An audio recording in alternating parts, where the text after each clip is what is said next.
Welcome to the Outer Realm with Michelle, Desrochers and Amelia Pisano. Airing live on the United Public Radio Network, 105.3 FM in New Orleans.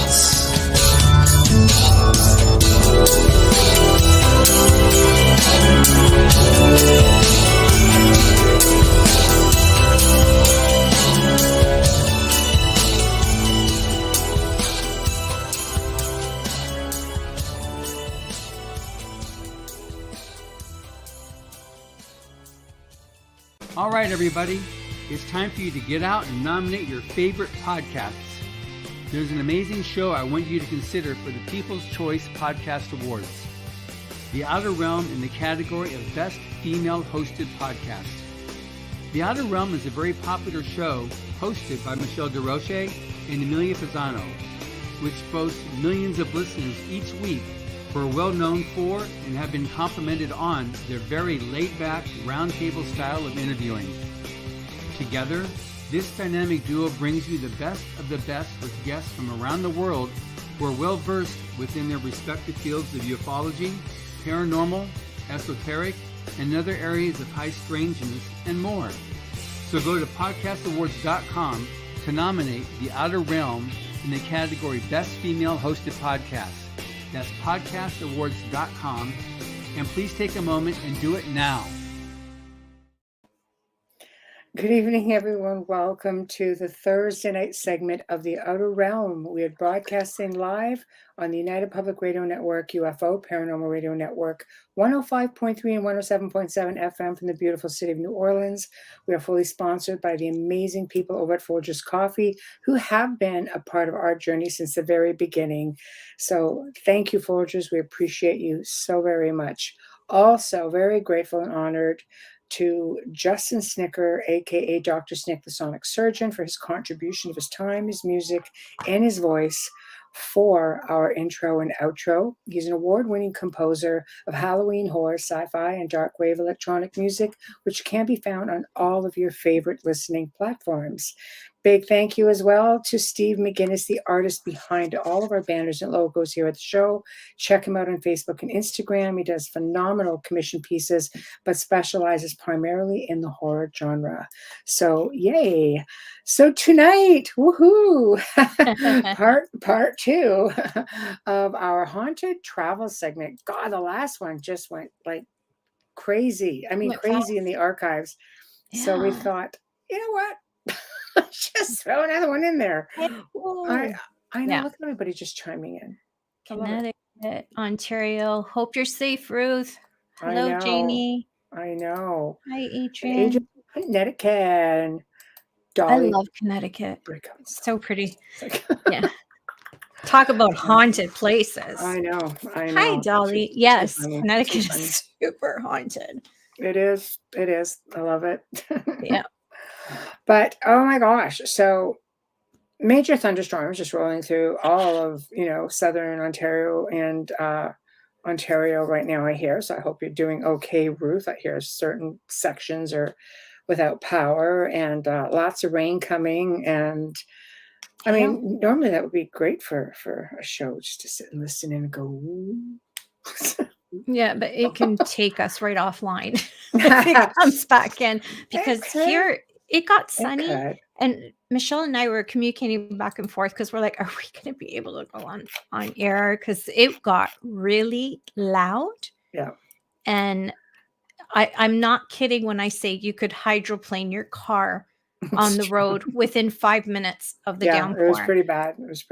So it was pretty bad, like inches and inches of water, like right off the bat within less than 5 minutes, and really hard. And south of us earlier today, they got hail like golf balls.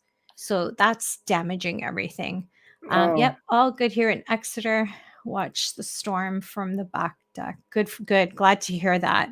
Yeah. Us too, Dolly, with the lightning. The lightning and the thunder was amazing. Georgia.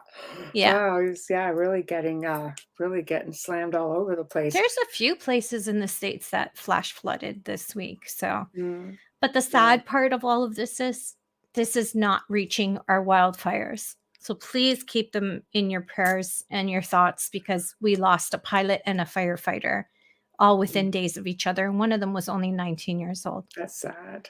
Yeah. That's And very he was fighting this fire in his own community up north. So sad. north of us, meaning north, like way up in the territories. And our thoughts and our sympathies go out to their families. And Yeah, absolutely. there's nothing else we could really say about that. But No. So we'll leave it right there. yeah. Because you're going to get me on a whole other track.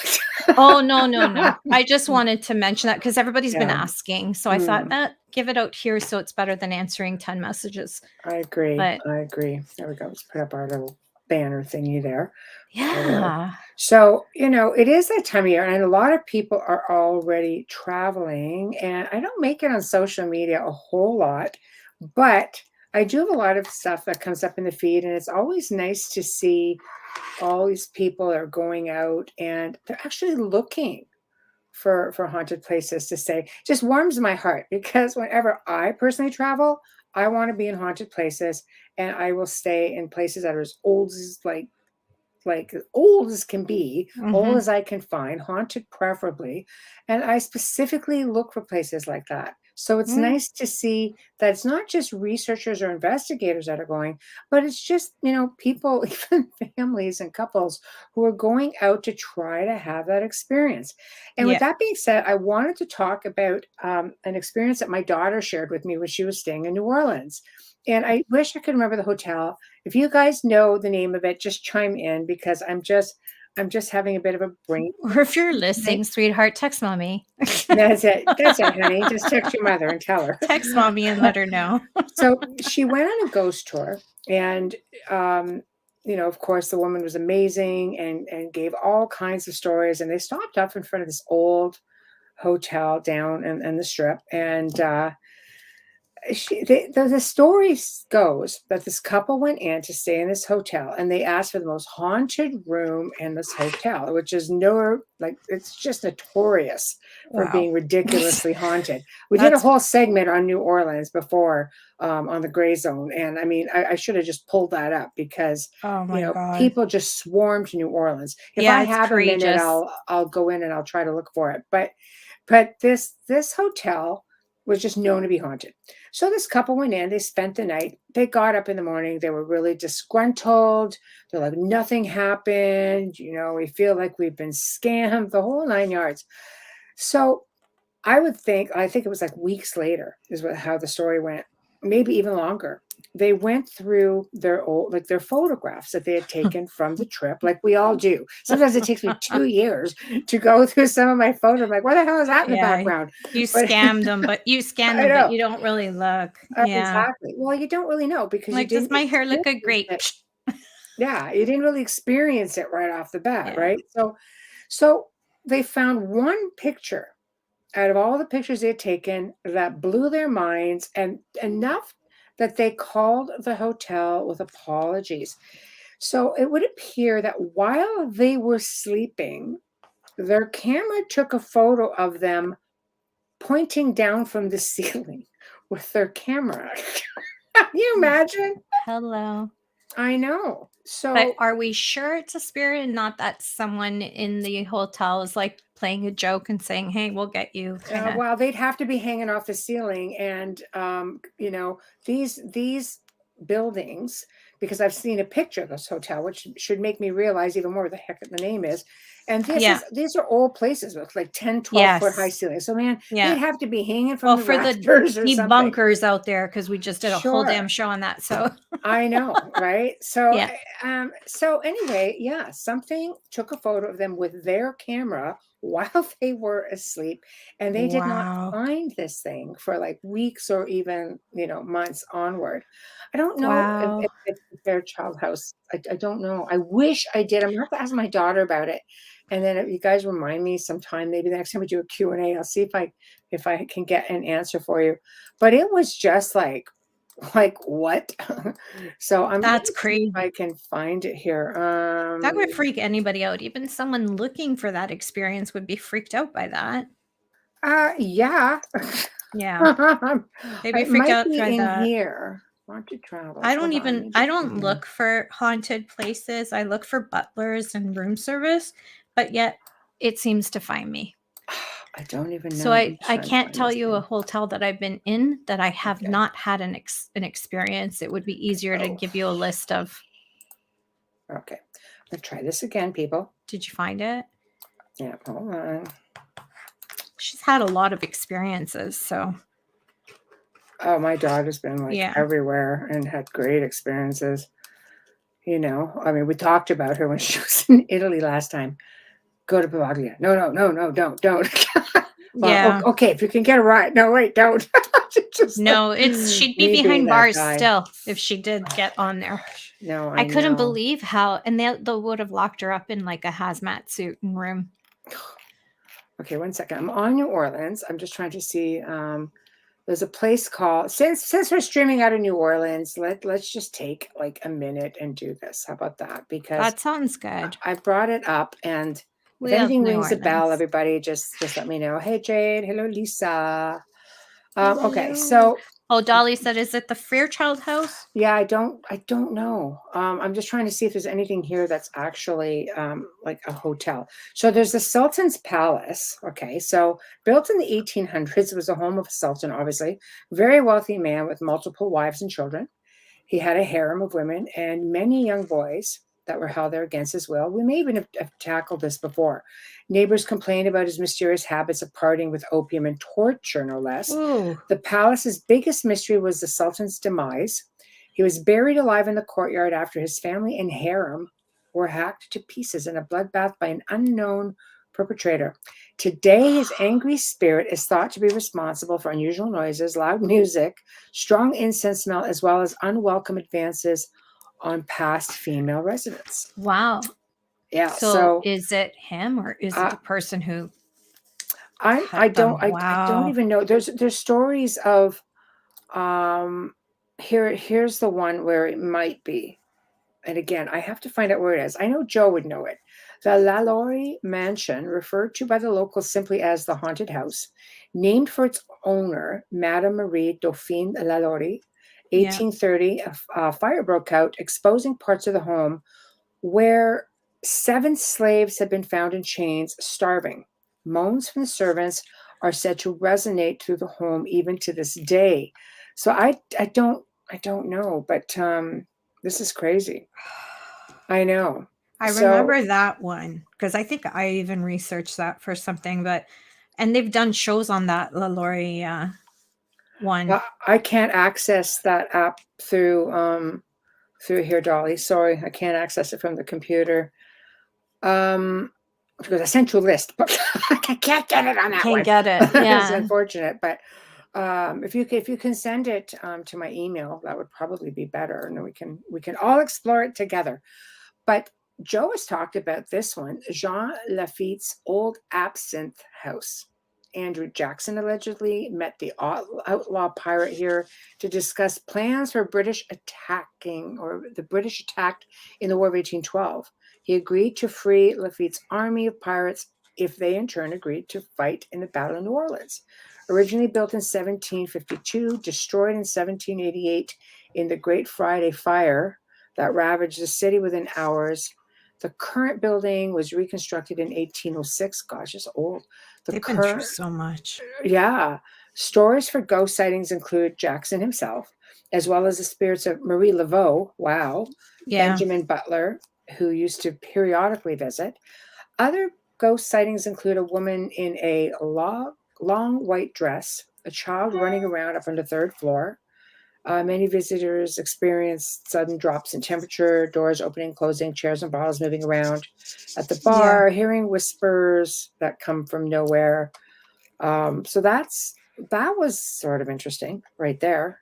There's so many. They've been through so much, and it's so ancient, New Orleans. Yeah, no, exactly. That's crazy. It's wild, though. So one second, I'm just going to go and dig out. No problem. Hold on. Really, anywhere in Europe you go, you can find it.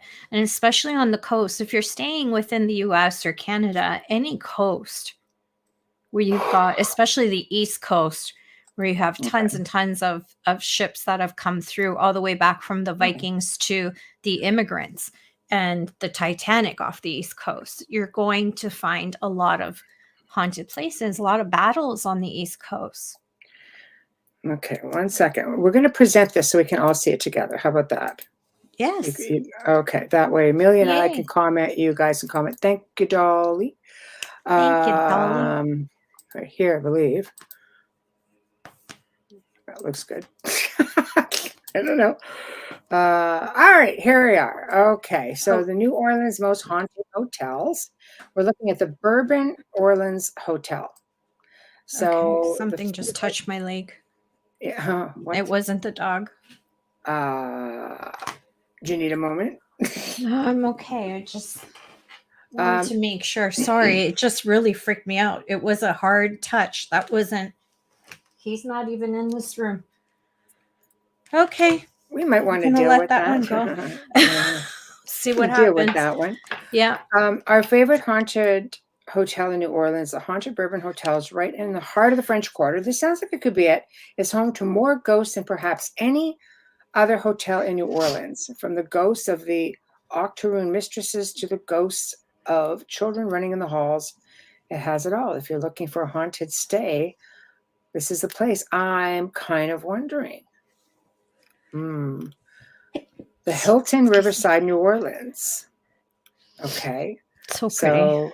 Yeah, New Orleans is a living city, has a mind of its own. It breathes. Oh, yes. When you're there, you can feel its pulse. Blah, blah, blah, blah. But that doesn't mean that everything in the city is alive. I love it. The Troubadour Hotel in New Orleans. See, this would be right in the French Quarter. So I'm wondering.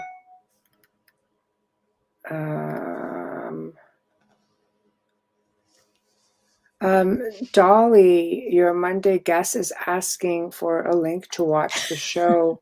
Can you maybe just send him a link? I would really appreciate it. Thank you, if you don't mind. The Jury Plaza, the haunted Astor Crown Plaza. Okay, so the very haunted Hotel of New Orleans. These look like good potentials. The favorite, see, this is something I would stay in. This, like over here. Yeah, the Pavilion. The favorite haunted hotspot. I tour it. I wouldn't sleep there. Oh, I wouldn't a minute. With rumors of ties to the notorious jazz-loving Axeman, you won't be getting much sleep in the spine-chilling establishment.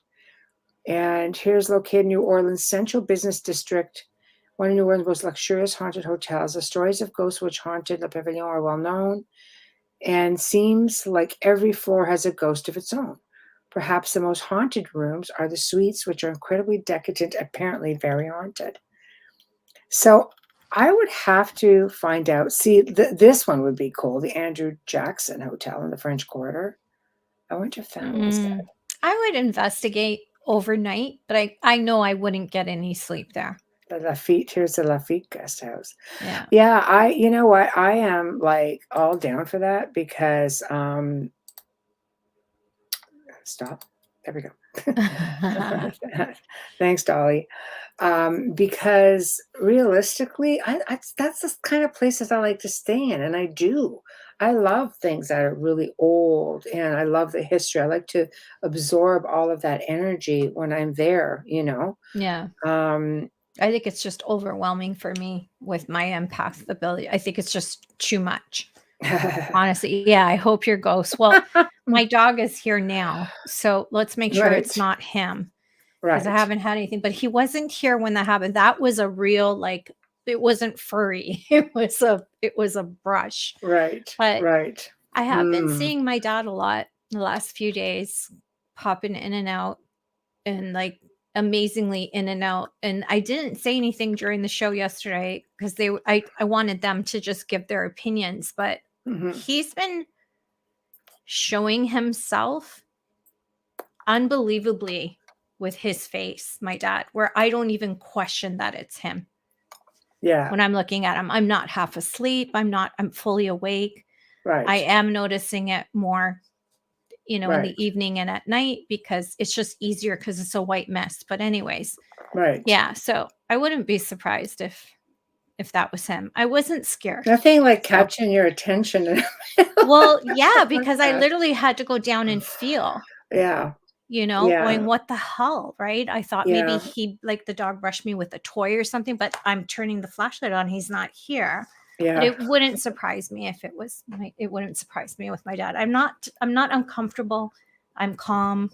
Right. But I'm that's good. the way you have to be. It's the way you Yeah. have to be. Yeah. So, okay, we're going to move out of New Orleans. And here's another favorite place that people like to go. I've never been. Bubbles, I think it'd be fun. But Mhm. it's Tombstone, Arizona. Oh, I would love to go there. Right? I would love to Oh. spend a couple weeks in Arizona, period. Oh, yeah. I would have to go to Sedona. I'd have to go to Tombstone. There's so many things to see in Arizona. It's so spiritual. It And the is. Rock. I would love to just sit there. If you can guarantee me I won't get hit Yeah. by a scorpion or a rattlesnake, I would I'm love good to with just not. lay on those red I'm good with rocks. that not happening. Just Yeah, saying. I would be okay with Um, taking a hike as long as I had, like a tour guide to take, Right. like, they know what to do kind of Well, thing. for sure. It's just like you get the tour, and at least you get the stories and everything that go with it, not which just is the interesting. stories. You get the person that knows how to wrangle a Yeah. rattlesnake. Yeah, that's true. Hi, Okay, Chris. It's okay. let's go with town sightings before I want to tackle the Birdcage Theater and the Orchid Corral. You know, the favorites. But Yes. let's Yeah. talk about town sightings. So the Yes. streets themselves are said to be the pathways of many lost souls. It would Mhm. include Marshal Fred White, who was accidentally shot October 28th, 1880 by Curly Bill Brocious. I love these names. I While know. Curly Bill Brocious. They're all outlaws, though. They're awesome. While trying Yeah. to disarm him from shooting up the town, White Yeah. was the first marshal of Tombstown.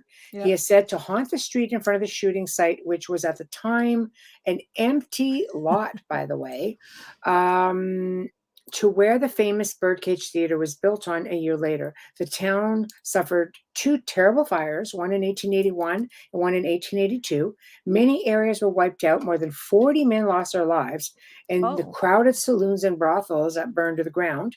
Another Oh, cowboy my. wearing a long black frock coat has been seen a number of occasions crossing the road near the site where Virgil Earp was ambushed. The spirit never seems to make it across the street, hence why many folks believe it may be Virgil himself. A woman in the long white dress has been seen in the streets, and White legend says dress she's the again. mother looking for her child who died Aw. from yellow fever in 1880. Devastated that she took her own life. But Yeah. another version states that she was a brothel madam who was hung and continues to stalk the street from her looking for her executioners. That's a polar So, opposite. yeah. So yeah, I mean, man, that's pretty. I don't know, right there. But it's a typical history of Western. the Very the Western rough, story. wild West, Yeah. you know. And Uh, it was vicious. It was oh vicious. yeah, It was savage, you know? yeah, oh Yeah. yeah, Everybody was absolutely, trying to get land, and people were trying to save their land from the white man and all yeah. that. Like, there was so much bloodshed. And Oh, what law did absolutely. they have? A sheriff in one town and maybe 30 people and Well, when one everybody's got a person? gun, it's kind of It's really tough. yeah, It's yeah, tough. it You know, is. and it was fine, like, in a lot of Mm. places. If you shot and killed someone, you just left them in the desert for the animals Oh to feed yeah, off them. We didn't have DNA. There was no I DNA. know. No Problem no solved. Problem no solved. criminal crime, no crime scene Yeah. unit coming in here. No, it's So, true. things were Problem solved with. solved. Yeah, so there's a lot of ghosts in the far west and Mhm, Montana as well, tons and mhm. tons. Oh my gosh, we've done so many clearings out there. The Oh, Birdcage Theater. This is one I'd really like to see. It, of course, all the paranormal shows, they've done cover it, it. yeah. So yeah, But um, if you're in the city, yeah. go stop in, yeah. Said to be the most haunted place in town, opened in 1881 with a reputation of being the wildest place in Tombstone. Between 1881 and 1889, it never closed its doors and provided Wow. gambling, drinking, and other vices. The Mhm. saloon was the scene of 26 deaths, and 140 bullet holes riddled the building and can still be seen today. It opened as a museum in 1934, and many of the old legends of the past still stalk the old saloon. But yet the OK Corral itself, which is famous for its 30-second shootout, while Yeah. only killing Frank and Tom Leary and Billy Clanton, who are believed to still haunt the area. So, I mean, you think about it, this is the big shootout, and it's really not, you would expect that it would be a lot more. But it goes to show you, I think we get back to what we were talking about with our guests, with Elliot Van Dusen and Joe Wash last night, the tulpa effect, the mindset. Mhm. Like, are some of these places, because they're expected to be, so active and Like so Anne haunted? Boleyn. Yeah, Yeah. well, that's a big That one one's too. yeah, But that one you don't really know.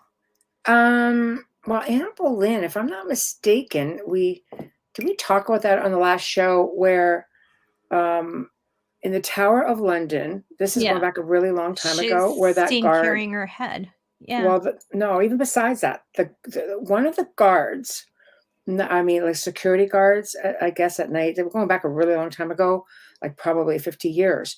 He heard all this commotion. He saw these lights, and he Yes. peeked into the chapel area and saw a procession of really elite people in gowns. I mean, we're talking back the time of Henry VIII, and they are walking in a procession, and she was there as I well, bel fully I full, like believe had that, but everything. I think that it's hard for me to believe anyone who's gone to the Tower of London, if they do get that tour, because first of all, you're with a huge group during the day. They're not doing these tours at night. And Mhm. secondly, I think that some people might just think that they saw something that they didn't. That's Or the was it skeptic in me. residual? Yeah, A I think residual no, I procession. believe this with the guard. I Yeah. believe that. That's a Well, huge one. there are very few people in there. It's not as big as a lot of people, think it No, is, but but this whole thing that Anne Boleyn can be seen carrying her head in the she is. They hallway. have a team of investigators, or they did at one time, that went in there to calm her down. She I she I believe it. I don't believe that everyone sees it. agreed. I believe that it's Yeah, there, but I think some people, yeah. it's in their head and they think, "Oh, I heard that. Be I must have because you been hear the her." stories too, Yeah, though, right? that's So what how I'm much do saying, we the whole kind of manifest? tulpa yeah, Yeah, yeah, I agree. Here's a great question from Adrian. yeah. I wonder how many vengeful ghosts actually get revenge. Mm, It's a really good question because you have to the whole thing is, do they have an attachment? Are they they're obviously stuck, they're grounded, mhm, they're vengeful, they're not ascended. So, mhm. yeah, that's I don't know. I think they have a lot of fun And I also think and if you're stuck and you're still in the same mindset that you were in when you passed on, if you're angry as heck, you can do a lot of damage. yes. If you're looking for somebody, I mean, there are people out there who, if you've wronged somebody and you're the cause for the death, or a family member or anything like that, they will follow you and haunt you. I mean, you get a malevolent enough human spirit, they can do a lot of damage. And They can I'll yeah. tell you, I've worked with so many families over the last 2 decades, and I mean, I've had women say to me that they've been fully, like, accosted in their sleep Mhm. regularly, and their husbands have no recollection. They're in such a sound sleep, they don't even know what's going on. They're like, I Yep. don't even remember falling asleep. Like, there's a lot there that goes on that it makes you Or wonder what the heck. So something, I believe they do have, yeah. How the ability. many times do you hear someone who has caused an accidental death, whether it be drug or, Mm, driving under the influence of alcohol or drugs, or accident in a car where it's killed someone, manslaughter, things like that. And mhm, you hear them say that they feel haunted by the spirit, but we just brush it off as, oh, well, it's just the guilt, the load of the guilt, because mhm, it's something that could have been prevented, especially if you were drinking and driving. mhm. You know, so like I have to wonder how many times it is vengeful spirits and not your imagination. This is a polar opposite of the Tower of London Oh, for absolutely. me. This is Right. like not the guilt, but the Right. spirit actually coming back because you've ended their life so traumatically. Well, And, sure. Sure. and And with does your that fear, spirit even know they that they're grow. dead? Yeah, exactly. And Right? with your fear, they grow. I think about I was in my car and got hit head on in the rain, and I was expecting my daughter. I was 2 months away Mm-hmm. from delivering her. And the seatbelt, the impact was so hard. And this guy pulled out of a bar. And I'm Mm, not going to speak as to what city because right.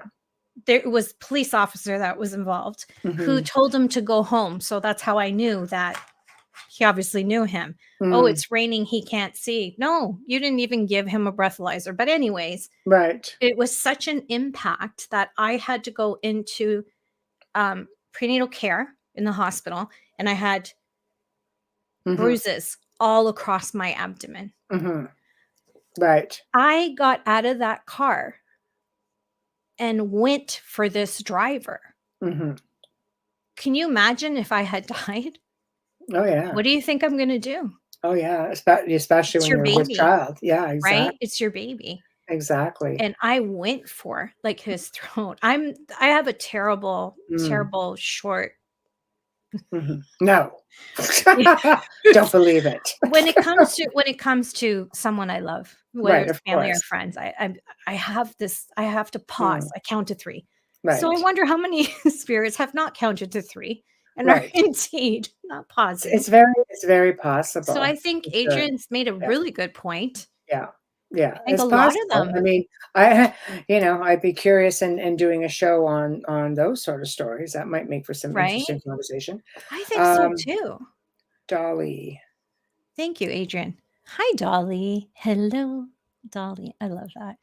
Do they have a record of all the hauntings in the Tower of London? They probably do, the ones that have been reported. Well, Do they you had a know for sure, paranormal Michelle? team. Yeah, they had a Yeah. paranormal team at one point, from what I understand, what I've read anyway, who used to be the ones to take care of that and investigate it. And from what I understand, they had a paranormal team. So it's not like anybody and his brother could just go in there. So I would imagine there is some sort of a record somewhere with the hauntings. And I know that there were tours. I think, like anywhere else, you can go and have ghost tours or things of that nature, or the guides are pretty open about it. Because I know people who've been and they've asked about some of the stories, and you can read about it anywhere. Yeah, you The, could the probably part, find that part of the online. record is just look at the hauntings of the Tower of London. There are so many. They probably have a lot Um, of public records open. oh, for sure. I would think Yeah. for sure. Okay. Okay. Next, we're going to jump into I say, see, here we go. Here's that story. Look at that. How bizarre is that? Okay, let's get into the Tower of London for a minute. Built Yay. by William the Conqueror Yes. in 1078, 12 years after he conquered the area in You tell we 1066. love him. Yeah. Part of the conquest lineage. Thank you. Mhm. It was expanded by the future kings of the 12th and 13th centuries. Still contains the crown jewels of the monarchy. It is Yeah. estimated that roughly 400 people. Okay, you want to know if it's haunted? It is estimated that roughly 400 people were tortured and executed there. Yeah, that's a lot of energy. There's probably a And lot of blood in that and stone. this is where I think Richard III did a faux pas, because in 1483, 2 young princes were Mm. infamously murdered in their tower, or in the tower. Their Yep. deaths unsolved to this very day, even though now I think it is solved now. Like now they know, but Yes. from this article they did not. Shadowy figures are seen holding hands. They assume it was the boys, and they drift from room to room as they melt into the walls. Catherine Howard, wife of Henry VIII, is said to be Yes. there. Anne Boleyn, also wife of Henry VIII, was imprisoned and beheaded in 1536. She has often been spotted in many different areas of the tower. Her headless torso paces frequently, spotted in the chapel of St. Peter, where she was buried. Now, here's the story, which was interesting. In Mhm. 1876, so I was wrong. It was a long freaking time ago. A soldier on duty heard commotion in the chapel. He pressed his face to the glass and saw a procession of ghostly lords and ladies, knights in armor, no less, and Anne Boleyn herself. Yeah, that I believe. So holy crud! Like Yeah. right there. If I was, Yeah. if I would love to see something like that.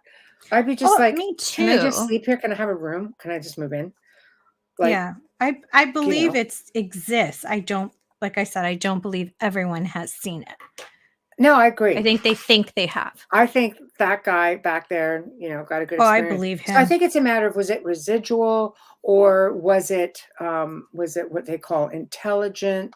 Let's face it. I mean, we didn't have all the technology back then, so it's not like there was anything that could create an EMF or anything of that nature. So I think you could really, back then, I think things were a little bit No. easier Yeah. to believe. Here's a good comment It by wasn't Chris. until the Chris. 1900s, sorry, that they started using like flour on the floor to see if Mm, there were footsteps and sure. things like that. So, Yeah. yeah, you're right about that.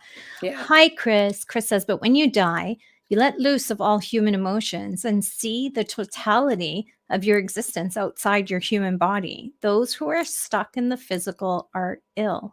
Well, Okay. some are ill, some don't Some. know they've passed on, some are just Yeah. angry and vengeful. Some are also God-fearing people who would prefer to take their chances and stay here Yeah.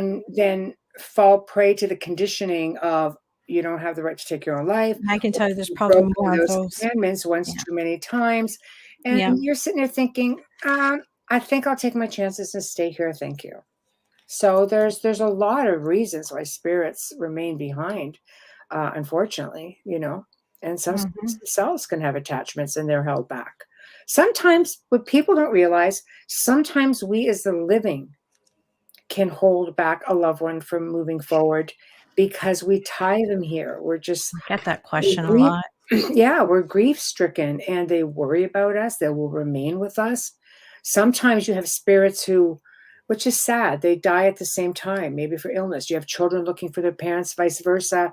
One doesn't cross, one does. Or sometimes people assume because they're from the same time frame that they see each other. They don't always see each other. So they just wander aimlessly looking for one another. Really sad on Yeah, that. it's funny how what I find when dealing with spirits that were helping ascend to the light, Mhm, that often it's not who you think is there mhm, to help them cross over.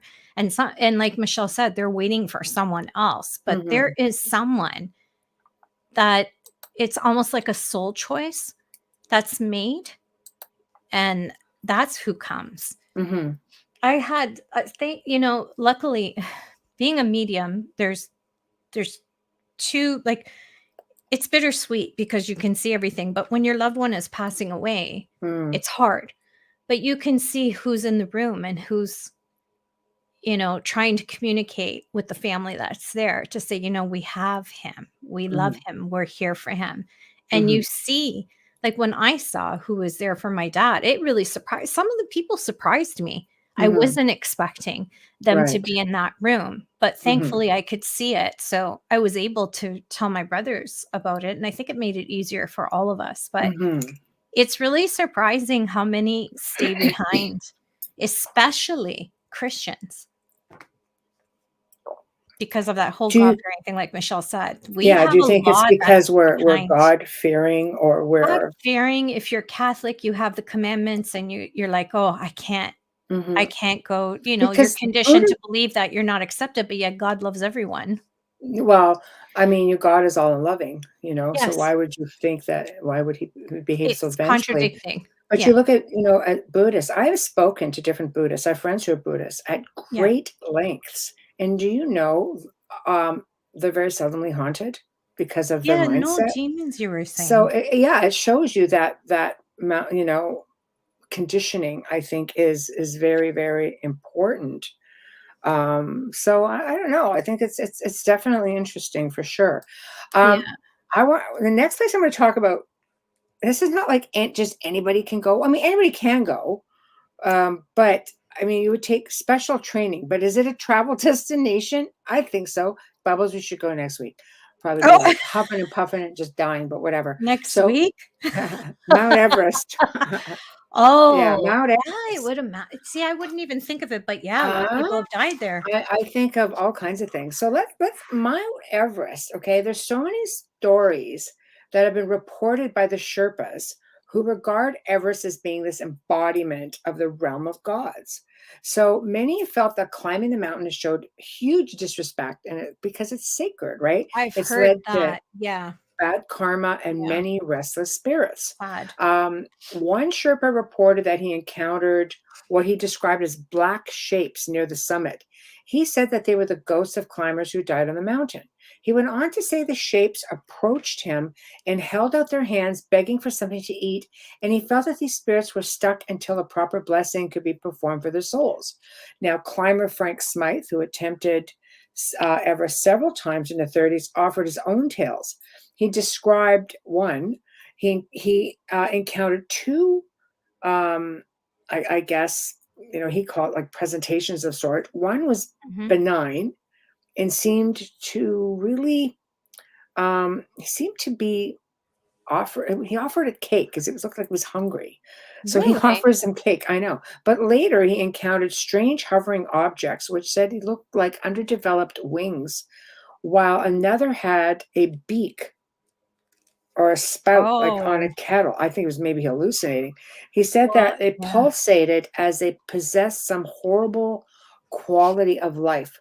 Now, some climbers said from other mountains have talked about experiences of hearing their friends or other climbers speak to them, where they realized that these people had already died. So they knew that, oh my God, this person is gone. So you hear a report of a voice coming through the camp radios while the listeners knew there was no one on the mountain at all. One of my doctors climbed Mount Everest for charity for children. See? Yeah, it took See? years of So- training. I would absolutely die even at the base. Yeah. I know I laughed at Wayne. I'm a Sherpa. I'm a I would Sherpa, die yeah. at the base of Mount Everest. So you'd find my ghosts there because it's too cold. It's just too cold even at the base.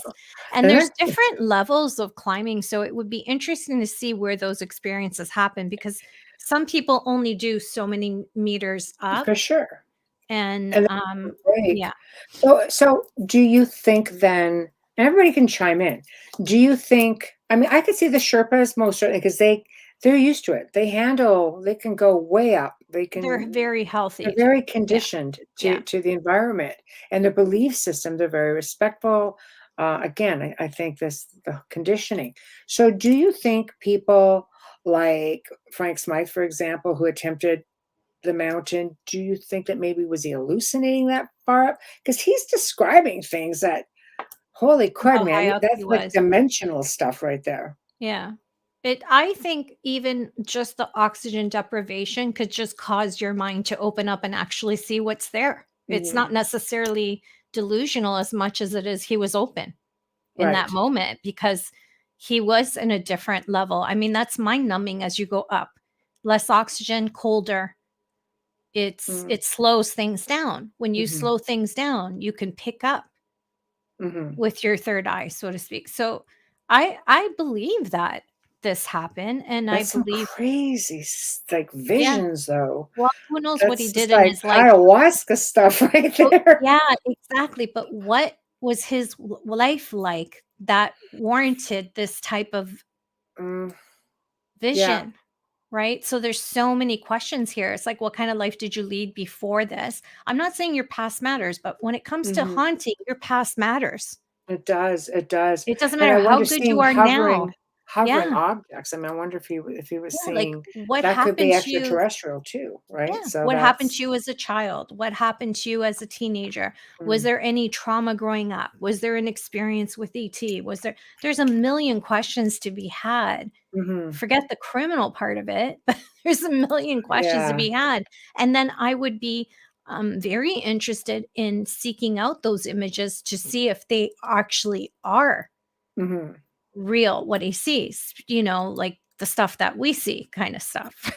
But lack of Right? oxygen causes I hallucinations. I It agree. does, but did I he agree with that. hallucinate or did he see what was there because of the lack of oxygen? How many of us near Mhm. death, we have a lack of oxygen when we have near deaths? We flatline, we have a lack of oxygen, and yet we're seeing things on the other side. Right. So who's to say that that didn't happen? That's I'm very, for very him in this possible. one, actually. I'm really for him. Yeah. I'm in belief of this, and Mhm. if you're afraid of dying, you'd be surprised at what you can see at that height. Right, right, right. Yeah. So Adrian's got her comment, and then we'll go to Wayne's next comments. Yes, of course. Two Adrian good says, "What ones. about the spirits of deceased elementals? Would that explain oddities in In looks. looks?" Anything's possible. Yeah. Anything's I've possible. I never mean, seen a deceased elemental, so I don't know. elementals can take on many different forms, but at the end of the day, they're still earth spirits, and people don't realize they're some people feel that they're pretty difficult to get along with. If you don't know how to work with them, they absolutely can be. No. In fact, like I was only versed on this. Bubbles and I started tweaking some things because I was only versed on this by an elderly, gifted man maybe 4 years ago. I've been doing this for 2 decades, and only 4 years ago, I got a Yeah. crash course on this is how you should deal with elementals. We're like, okay, and we tried. It's like, holy crap, it works. So, Yeah. you know, it's never too old, never too late to learn No, new because there's things no for more sure. we don't have any more problems with them. Wayne says, "Hi, Wayne. Military does test on pilots to see how well they function as oxygen levels drop. Yeah, that's why some of us pass out at Mach 6 and Mach 7 right here. I'd probably pass out at Mach 3 because I'll pass out on a roller coaster. But yeah. See, I like it. Do you know, like at the Hamilton Museum, Air Museum, you could go on different planes, and they Yeah. have one from like World War One, it's fully open at the top.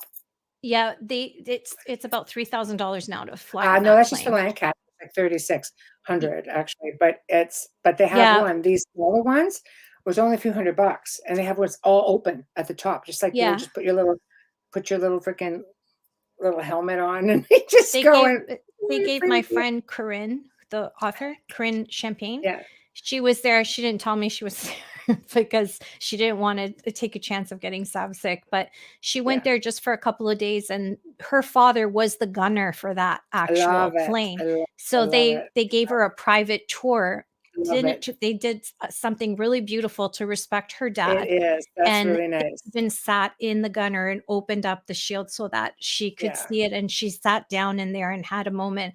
I've been in yeah, that plane a few times, yeah, um, but yeah, it's $3,600 to go on it. They yeah. don't fly it as often as they used to, Well, though. are you kidding? They're booked up solid into 2024 right Yeah, now. but they're really, adamant about who goes Oh, in they there. are, but I mean, we Yeah, see it flying around just like pretty much every other day. It's like, come on. yeah. In the I don't summer. hear it that often. It's in the summer mostly that it's more often, but it's very cool. Um, okay, so we're gonna go on to another destination for those of you guys who are who've been to Russia. I would love to go to Russia. I know Mm, it's probably taboo right now, but it's very historical. it's very cold. Architecturally speaking, it's just like a wonder in itself. No interest.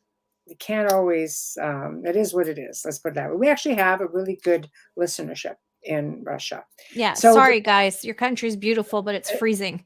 it is freezing. It's just like Iceland. But, I love it, but I wouldn't go. Yeah. but the Kremlin is said to be I haunted know. by Lenin and Stalin, among other historical figures. So they still have a hard time letting go of the roles. During a renovation, many underground rooms were found, which I think would be just absolutely cool. And as they dug further down, they found some of the best preserved remnants of early Moscow. Human bones were found in an old necropolis going back to the 12th, 13th, and 14th centuries. Holy crud. Apparitions of Nicholas II, who usually foreshadows impending disasters, has often been seen. Ivan the Terrible lurks about, and he's even spotted in the bell tower, and people have reported hearing his footsteps.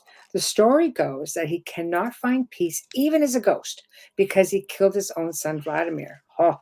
Lenin has been seen and is reported that his spirit has been seen many times by people, even while he was alive, like he was having these OBEs. He Mhm. died 3 months after the last sighting. So after somebody sighted him the last time, um, he died. Yeah. Wow.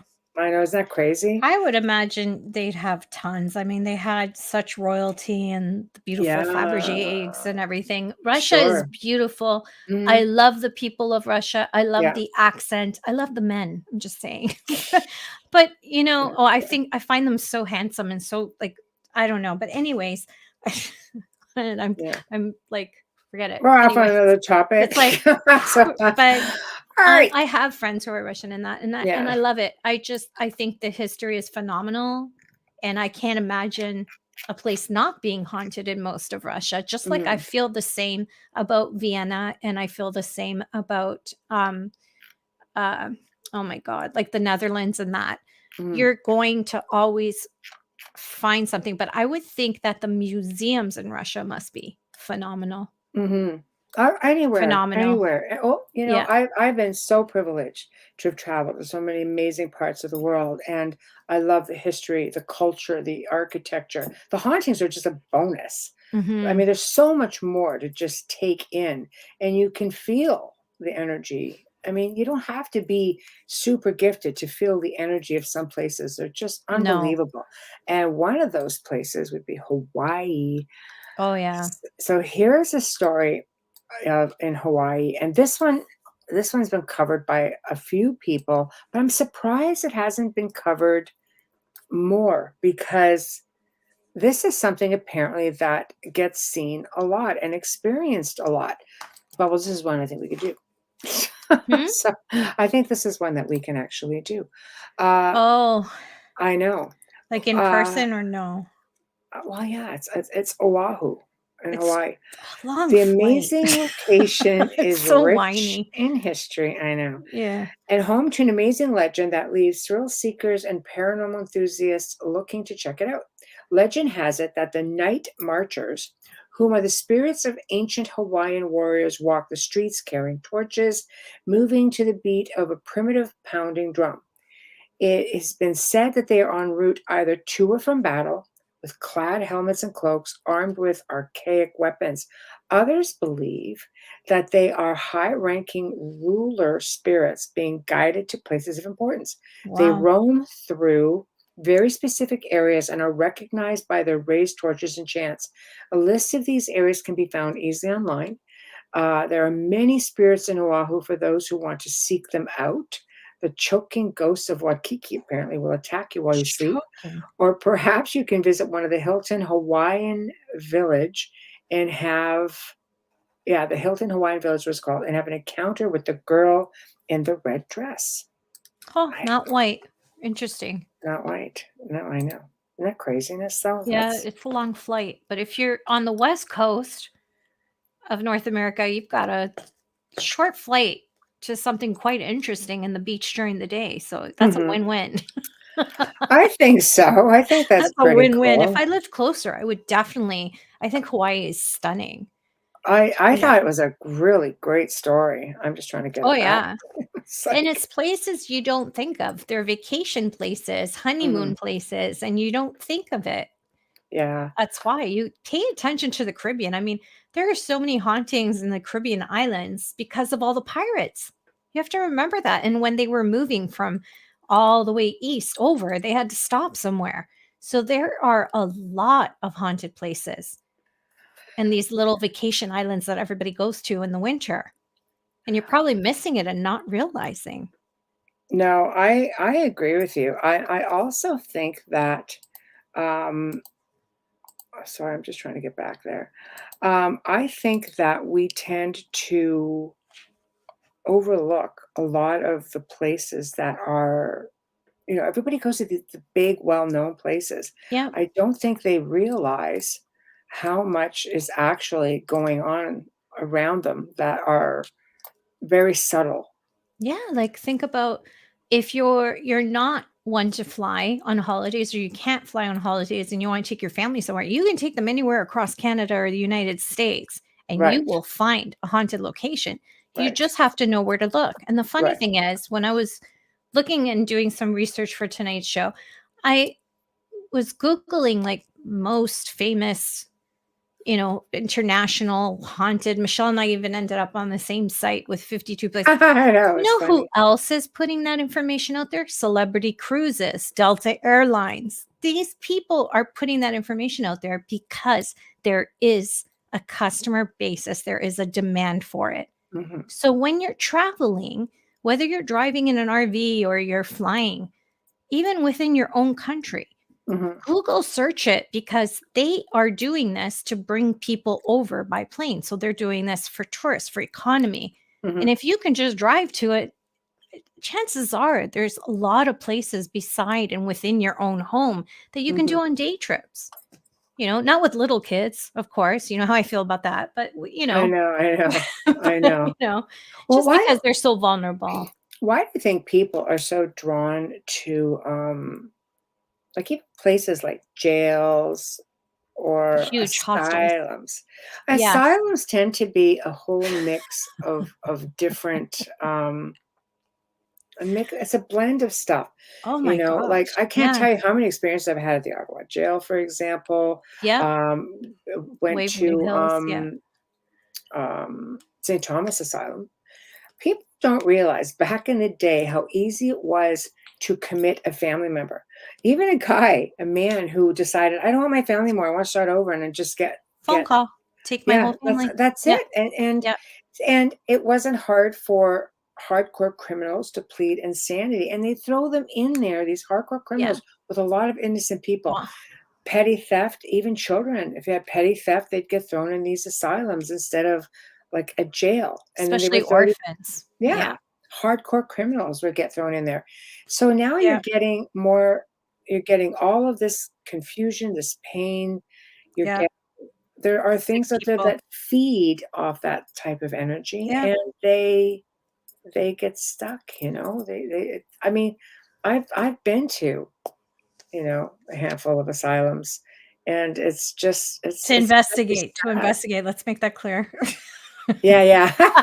Well, yeah. I've been to Yeah, a yeah, few yeah, asylums yeah, myself. yeah. I Okay, can say okay, that and get away with and say that, like, okay. I've been to a few asylums, meaning I've been there. I And know. and the sad thing is some of these asylums have actually been turned into secondary schools or primary schools. So Or think about apartments. all of that, or apartment, Apartments kind are of, the best. except just like The Exorcist boy. It was a boy, the Mhm. film that The Exorcist was based on. And look at that. They built apartments, but his is still locked up. Yeah, I mean, Mm. I would think that would stay it would stain the land. I would think Oh, they have because I experiences got all to over that building. investigate an asylum that was being torn down Oof. to put in condominiums. Yeah. I'm sorry, that's not going you just tear down a building, that's not going to change the energy. And sadly, some people don't even dig up the dead. They will literally Build over it. build over top of Well, them. 100 years is legal. Yeah, see? Yeah, 100 years is legal in some states. I know there's a funeral home Mhm, in Woodbridge, which is in Toronto, which, mhm. I mean, my brother was there. That's why I know about that, sadly. Right. But the family tried to sell, and they were trying to sell to someone to build condos over it. And there was a huge battle there, and it didn't happen. I don't Mhm. know quite the whole story. Maybe next time we do this, I'll have the story prepared, because I wasn't even thinking about that. But Right, yeah, right, right. this time the community won. They're lucky because Very much so. They probably yeah, changed hands. Somebody else probably bought it. I don't know. I haven't been there in a long time and don't want to be. yeah, But I can't imagine living in a condo that was built over a piece of property, and sometimes you have to incorporate that building into mhm. your building, depending on, like Hamilton, you've seen some churches incorporated into Yes. condos, and I'm like, you know what? They That's keep a the bad facade idea. too, yeah. You have to walk through it, and that's a bad idea. There's funeral homes, there's a lot of Mhm. sadness. Even airports see more tears than any church or hospital. whether It's they're true. tears of Yeah. joy or tears of Mm. sadness. There's so many people. How many thousands of people go through an Yeah. airport, especially like Yeah. Pearson, Philadelphia, JFK, you know, LAX, Nevada. Like there's tons and tons of people, Rome, all over Mhm. Europe. Yeah. That is tons of energy. So think It's about that next time you're sitting in an airport. You might just have a, you know, a paranormal experience right there. right. I know I did in Seattle. See? And here's one of those examples, when Wayne was doing research for his book, Whitechapel Road. Do you wanna Yeah. get that? Yeah. Wait, sure, absolutely. Thank you. Wayne says, now that'd be fun. In Whitechapel, the apartment block where Mary Jane Kelly was murdered has been torn down and new condominiums have been built right over that spot. Oh, Yeah, that's a real no. historic, So yeah. sad. That Yeah, whole block has seen so much blood. That it's whole true. community. That's Yeah, really sad. yeah. That's really sad. And Adrian says at UC. Sorry, At that's really University of Connecticut, I believe, oh, right? sorry, I can't see the letters. Okay. I'm going to just take a guess at that, but The yeah. former House of Imbeciles and Yeah. adjacent cafeteria became state construction certification and office space. I trained there. Extremely unnerving. Saw Oh, and felt bet horrible things. you Oh, did. so sorry. Um, no, I haven't been to Alcatraz, but isn't it closed now, Amelia? Didn't you Yeah, say something about that? closed Yeah. to the public. Yep. Right, right. There we go. Yeah. So, okay, so we're talking about all of these places. Okay, sorry, we'll touch on this one first. What? Okay. Yeah, Nights, high nights. yeah. Imagine Holocaust places there. I have a cousin who visited Auschwitz and the gas chambers. I Yeah. don't know why. I've asked him that. Mhm. And it's quite heavy, and he's not even into the paranormal. And it was quite heavy and very emotional. It's going places like that, Mhm. you'd have to have ice veins and literally evil to not feel anything Yeah, for there. I would sure. imagine, you know, a For lot of sure. people go because sadly their family members were killed there. Mhm. It's history, and And some people, cherish a history, and they want, to present their children and say, "This happened. This is here. This is" it's important. The history is important, and, a lot of don't people ignore try to it. Yeah. erase it. Don't ignore it. It'll Just come learn. back. If you close it, it Exactly. always comes back. And if you don't believe me, Yeah. research everything that happened before the Holocaust. Mhm. Research other genocides. Sure. Research It all all of comes them. back. There's many of them, Mhm. including Cambodia. There was a genocide that was so severe that this entire part of the island is haunted and haunted with evil things, not small little things. All There you are have to people do that is can't even live there. look at the genocide in South America, Yeah. in Canadian people. Look at the genocide of the North American indigenous people. Yeah. There's a lot of genocide, Some of them don't get the same attention, but this No. is it does. It does repeat itself. And yes, the Whitechapel in London. That's right.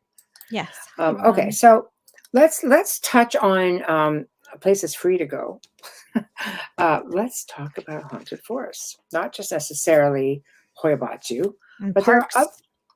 there's a lot of other really cool. Let's talk Yes. about the suicide forest. What? Thank you, Ron. No, that's what I don't know how to pronounce it, but that's the place. The Khmer Rouge. Yeah.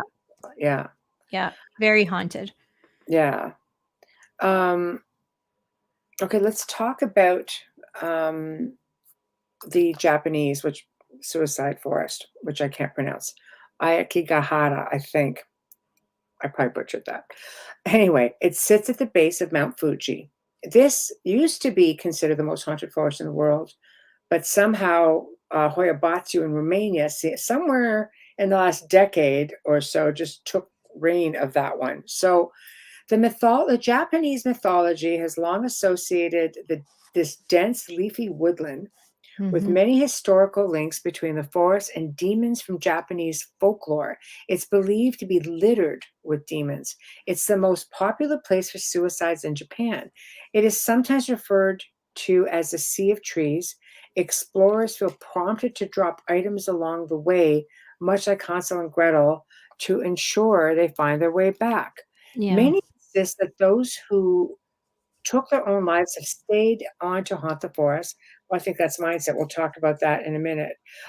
It is said that even if you don't believe in ghosts, you are likely to be spooked by everyday items that litter the forest floor, left behind by those who became lost there or those who never intended to leave. Park rangers check the forest on a daily basis looking for the lost and removing the dead. Reports tell of a very malicious force in the forest. Some suggest that it's residual misery of those who came to take their lives as success. There are many other tales which describe harrowing howls and moving shadows. So let's talk suicide, Bubbles. Mm. That one, I know people have gone into that forest and not come out, and they've never found bodies because it's really hard to find them. So you don't know if they've killed themselves, if they met, with a horrible fate, or if they just got lost and eventually died of starvation. That forest, there's been films made about it, documentaries made about it. Yeah. Suicide. You have to wonder, did they go there with that intention, or did it happen once they were there? Did something create that push to make them want to commit suicide? That's a big question for me. What about you? I believe, again, that mindset is everything. People, this is what I try to explain to people that think everything's going to end if you end your life. Sometimes it does. I mean, once in a while, you will see spirits that move on quite peacefully. But a lot of times, let's face it, if you're in that frame of mind when you take your own life, just because the physical stops working, the essence is still somehow, many times, in that frame of mind. And this is just based on spirits that I've come across in all these years. We come across them often. Sometimes they pass with attachments of some sort. And the idea is suicide. Your essence is often considered to be the prize. So that doesn't just stop either, because the body ceases to exist, because the attachment wants the essence and remains behind with the essence, the trophy, right? So we've seen that as well. I mean, I've got EVPs of talking with, and again, we talked about EVPs last night. I know, but I do have EVPs, and you're speaking with a human spirit, and the family recognizes the voice. Not that it can't be a mimic, but then you get this big growl that comes through, and the spirit makes reference to that individual entity being there with it. So I think suicide is obviously never a good thing, and it just does not solve the issue even after the fact in many cases, but not all. I want to really reiterate that.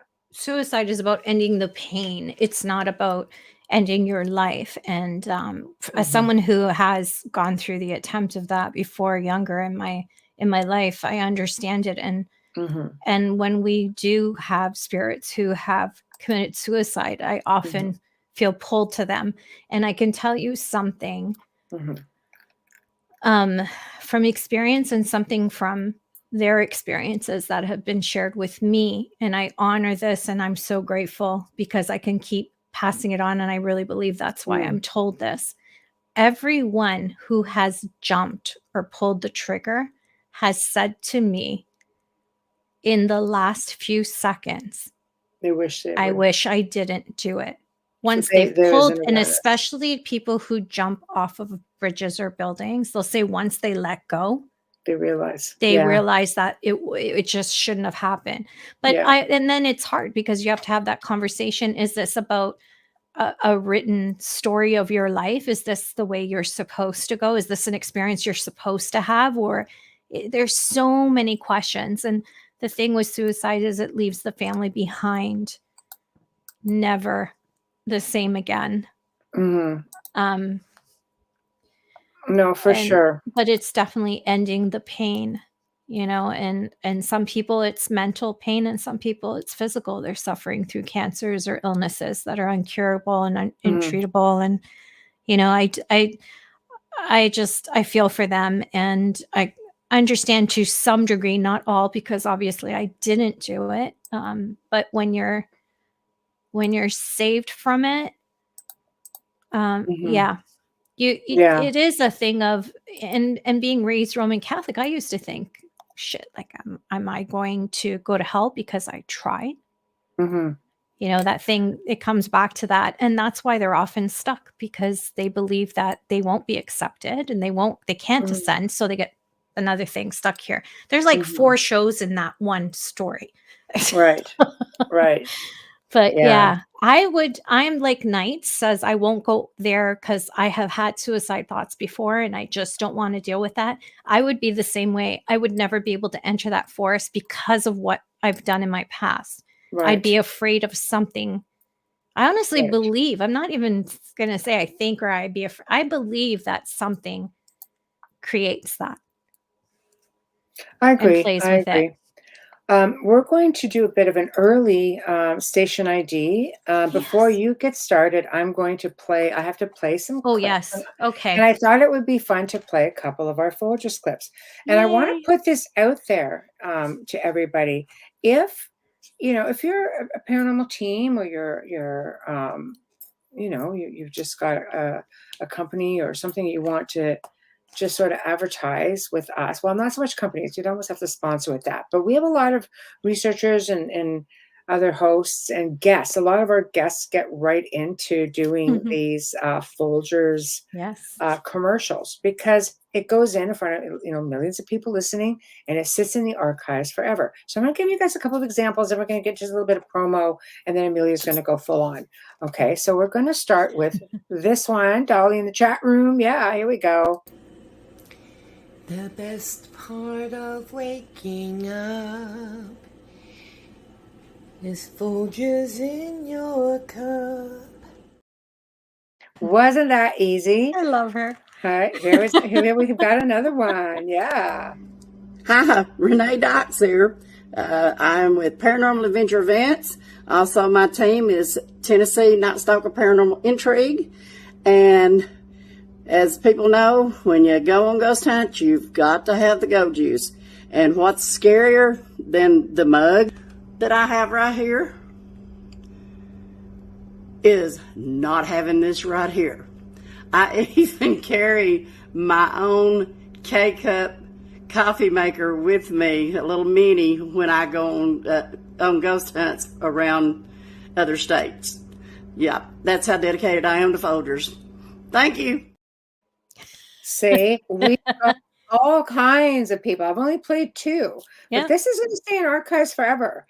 But Folgers is our sponsor. Therefore, Folgers has to be in your advertising. If it's not, it doesn't count. And try to keep it at about 30, 40 seconds. If it goes over a smidge, we'll write it out. But try to keep it in that time frame. Yeah. So Speak and see. we're gonna play one of our podcast awards nominee advertisements as well. Here we go. All right, everybody, it's time for you to get out and nominate your favorite podcast. Yes, it is that time of year again. There's a show I want you to consider for the People's Choice Podcast Awards, UFO Undercover, in the category of entertainment. UFO Undercover brings you some of the most revealing and current research that is being done with respect to alien abductions and contact. Host Joe Montaldo has been an abduction researcher for over 35 years and is uniquely qualified to bring you live interviews with some of the most well-known researchers in ufology. Go to podcastawards.com to nominate UFO Undercover in the category of entertainment. That's podcastawards.com, and please take a moment and get out and vote now. To vote. It's time for you to get out and nominate your favorite podcasts.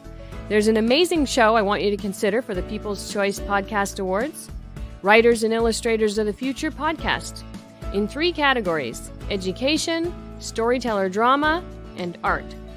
For 4 years, the Writers and Illustrators of the Future podcast has provided advice and tips from international best-selling authors, world-class artists, contest judges and winners, and industry professionals, based on the world-famous Writers of the Future contest created in 1983 by L. Ron Hubbard to help the aspiring writer and artist no matter their age. It is dedicated to the future of storytelling and art by showing that it is never too late to start, and those who make it are those who never give up. Go to podcastawards.com to nominate the Writers and Illustrators of the Future podcast in any or all of the 3 categories: education, storyteller drama, and art. That's podcastawards.com, and please take a moment and go out and vote now. Thank you. I forgot about the second one. Sorry. I'm like, right. wait, aren't they all attached?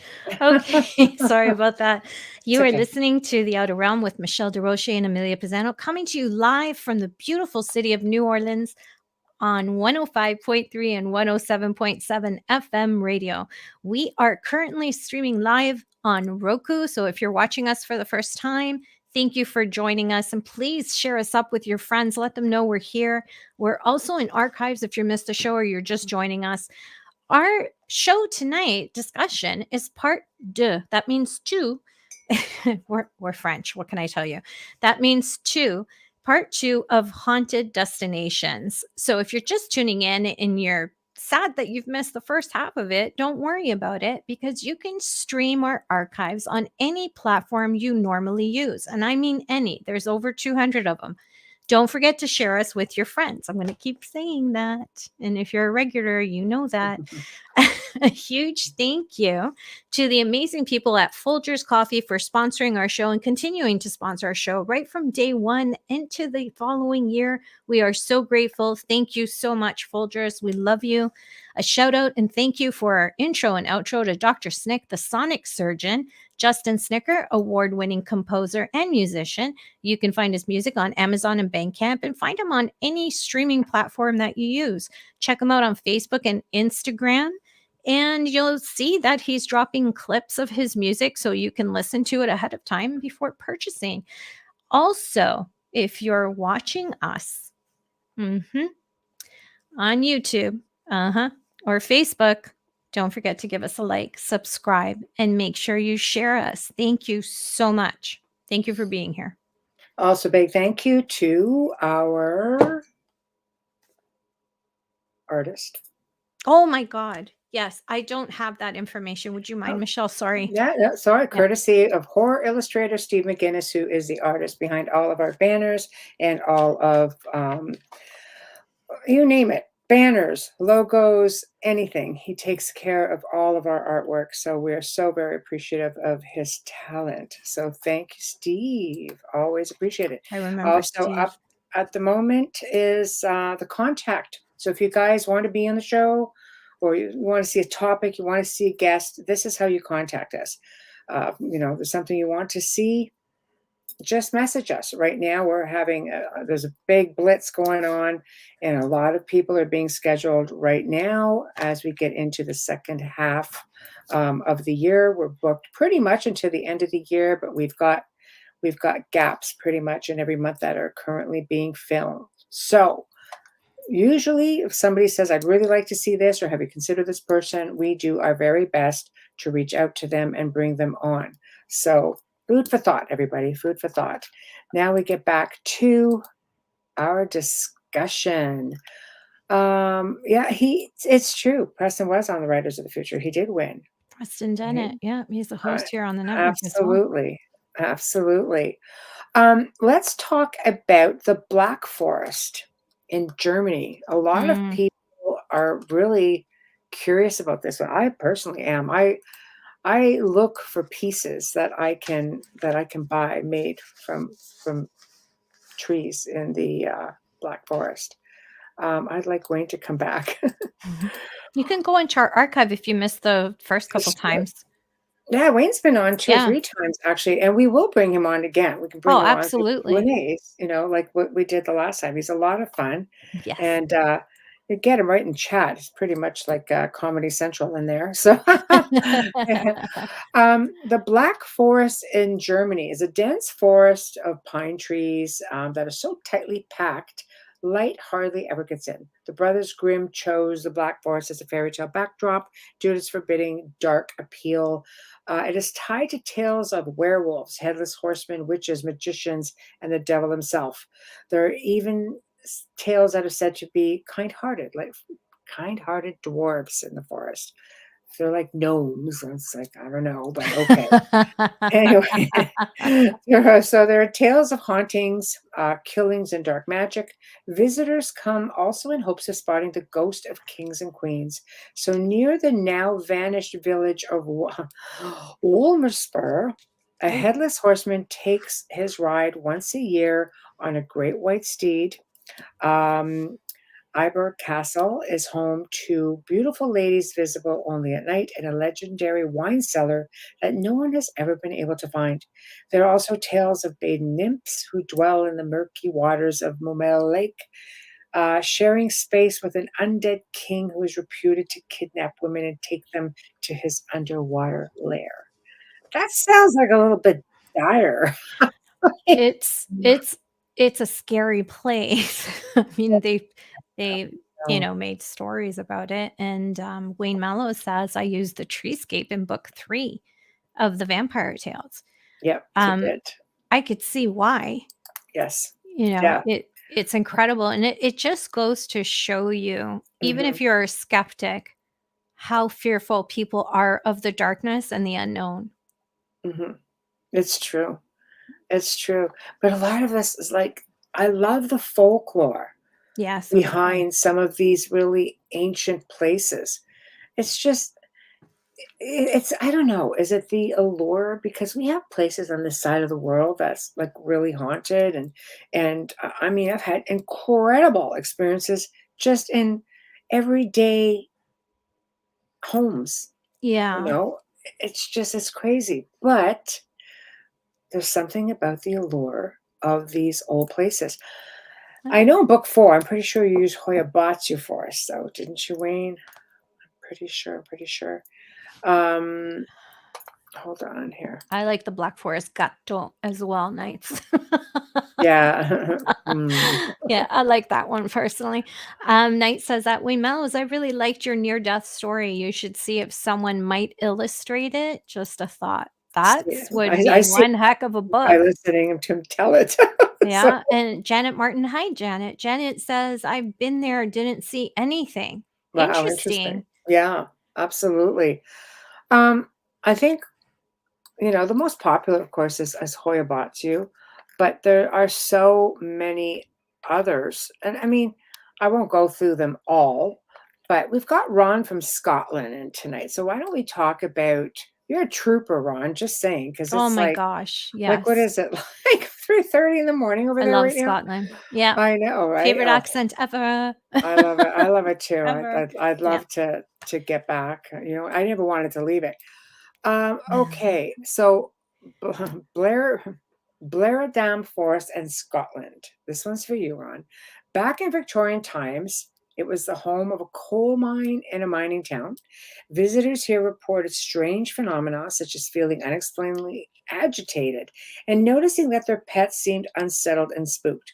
In 2008, the Wilson family, who lived nearby, decided to take a hike and have a picnic in the woods. Oh, I'd do that. That's good. Yeah, you would. They took several photos, and after they left and examined it, see, that's not examining the photo thing there again. One picture captured their attention. While looking at a photo that they had taken of their children, they could see a sinister-looking Victorian clothing-clad figure, which was visible and lurking among the trees. Well, shit. Let's be like, I'd be happy that I saw that after I left rather than like now. That's the thing too. When you take pictures with your phone and you go to look back, you're going to see that while you're still standing there. So be prepared for whatever can come your way. Is all I'm saying. Yeah. I think any forest would be fun to go through. I feel really at peace when I'm in a forest. I don't know so much about a haunted place like Michelle did, the one in Romania, and that I wouldn't sit there and take a nap on, unlike my bestie over here who took a nap and ate there. I'd probably run in and out. I've already told her that if we ever went, I'd be standing on the the edges, simply because I'm scared. Period. Just scared, frightened. But the one in Germany, for some reason, I would love to go through. Would you really? Yeah. I think I don't know. I think I often wonder if I have a hard time getting you someplace. You'd have wonder a if I hard have time getting me in get there. I have hiking boots. I don't I wanna don't go always there. wear stilettos. It's like, all right, I all have right, all right. hiking boots. Damn it, I have motorcycle boots. Um, Yeah, yeah, I yeah. I would like to, if it's not too far off in distance. I think with the one in Romania is because I know the story and I know you've been there and Mm, I know what happened and what followed. mhm. I think that's why I'm so afraid of it. It's because this, we don't know anyone. Well, It no, would I be a mean, first it's for us, and maybe yeah. nothing will happen like Janet said, like, maybe it is just stories told over and over. Maybe you have to go deeper in, Janet. Did you go, like, right in there? I would have to do a lot of research on it first I and can see. only attest to Hoyabatsu because realistically, like, I've not been to all these other places, so I don't know, right? Like, I I'm with you on that one, but I believe the reason why the Japanese forest is so well known is because they mm, actually made a horror film on it. And well, that's why. If they do one on the Hoyabachu forest, Hoyabatsu's it been would blow up. covered. But Oh, I mean, yeah, like, it's been in covered the many times. actual horror genre, Yeah. it would blow up. It would blow up. Their tourism would blow up. Seriously. Hoyabatsu is a place that is, Hikers in the Black Forest. But did you go deep, Janet? Like, how far did you go? Did mm, you like, is there a spot in the forest that there are more sightings than others? Like, I would imagine there'd be a lot of ET sightings there. there are. I've covered it. Yeah. Yeah. I've Right? covered it, Because of yeah. how desolate. All of them. Hoyabatsu is loaded with they all are, but the Hoyabachu's not living. people have I'm sorry, that they've place is dead. captured Yeah. lights and ship. They captured ship Yes. But I photos mean, of in ships there. Germany, I wonder if, the They same would because kind it's of. not that far from Romania. They're almost Yeah, in that's fact, right. if you That's go to right. different communities like Brasov in Romania, it's a German community. Like it's right there. So Yes. I believe it is all I there, forgot that. and a lot of these places have their own Bermuda Triangles. I mean, Hoyabatsu does. It has its own Bermuda Triangle. See? There's a story of a little girl who disappeared in the forest. She was 5. Yeah, I'm 5 years dead. later, shows up, still 5, with her same little ratty doll, but she was not right. Something was Isn't wrong. that There's a portal crazy? there for sure because Yeah. I heard it. I spent mega hours in that place from like afternoon into wee hours, and you could hear that droning humming sound Yeah. you know and there's been it was recognized as being haunted when a military technician photographed what he claimed was a UFO that appeared in part of the forest as a clearing in 1968. There are 2 clearings in that forest. They're big circles. There's nothing really, Huh. the grass and weeds. Like that's all Yeah. that grows there. There's no trees. There's nothing. They're perfectly round. It's crazy. Crooked trees go out throughout the entire forest, and they once stood straight up. So what caused them to go all wrenched and crooked and things like that? That Right? doesn't make a lot of sense Nope. either. Nope. You Death, know, radiation. yeah, so the shepherd who this was named after, it's called the Shepherd's Forest, is what Hoyabatsu actually means. It's located in Transylvania region of Cluj-Napoca, and amazing place. The crooked trees, what else we have to cover? Circulars, nothing grows in a circle. The forest itself, aside from insects, no, that's true. No birds, no small wildlife at all. Like there isn't. You can't hear Huh. birds. We walked in there. Aside from that freaking droning sound, we could not hear anything Yeah. at all. And Dolly said, So plasma heat. That could be why it's dead. there you go. And that would make sense. And Yep. it's believed to be under a no-fly zone, which we didn't know when we went in there. People report being sick, filled with high levels of anxiety and nausea. Absolutely.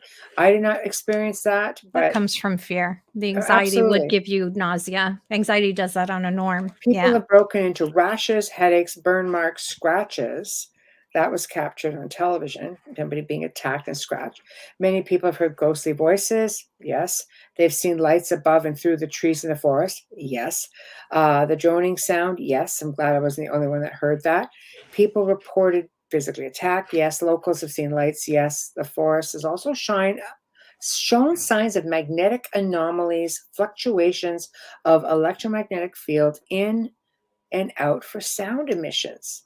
So I think it's pretty cool. That explains a lot. But this shepherd and his entire herd Mm, disappeared.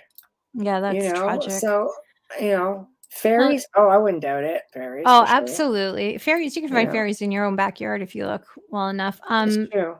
Just further up, Janet said that she saw a cyclone fence with she saw a big cyclone fence area with small deer in it to a ski lift. I'm guessing that there is nothing there. You just validated it for me. Yeah. If you went there, and there's lots of hikers. Yeah. hmm Ron wants to know. Oh, Ron. Hello, Ron. Did No, you live in Scotland at one time, Michelle, or were you a ghost hunting on a vacation? that's pretty much it. Yeah. No, I Yeah. didn't have enough time there actually, but I've got standing invites, from, 2 or 3 different friends. So one day I will take them back up on it when my schedule slows down, and that's not happening anytime soon. You need a good month in Scotland. Not just to mention your weather is so upside down there. And a lot of castles and amazing buildings are right on the shore. So yeah, Yes. you need good you need good weather. So you need a good month. Wouldn't that be Yeah. nice? I would love to. I think I'd come back a whole different person if I went to Scotland for even 2 weeks. I think I'd come back so well rested and connected and grounded because I It's do feel beautiful like I had there. a It lifetime is. there. Yeah, Yeah. it is beautiful for sure. It really is. There's Yeah. not one part of Scotland that I didn't love. Yeah, slowing down. Slowing down. Wayne, we'll Yeah, send I you to know. Scotland, Wayne. Nobody slows down in our world. That's just not a thing. Yeah, but So do we want to talk about haunted places in Canada? sure. Well, Okay, so every go. jail.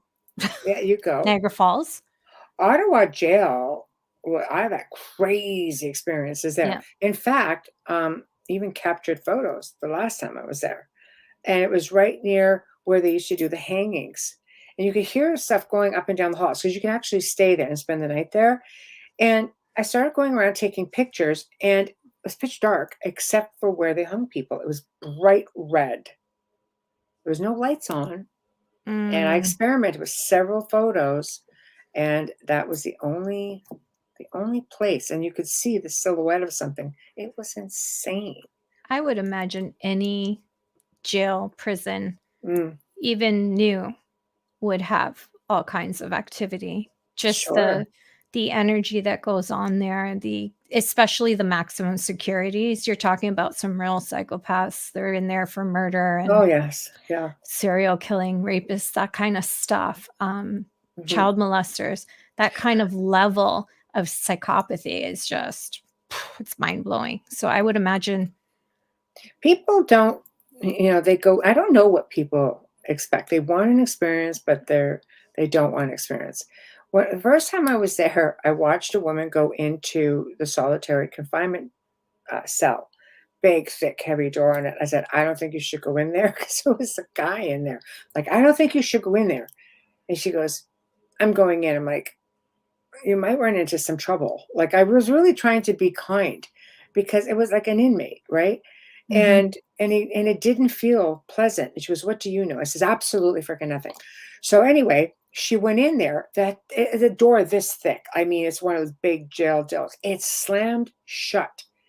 She was in there screaming. Yeah. The tour guide was trying to get this open. It would not. It was an hour before that thing just opened.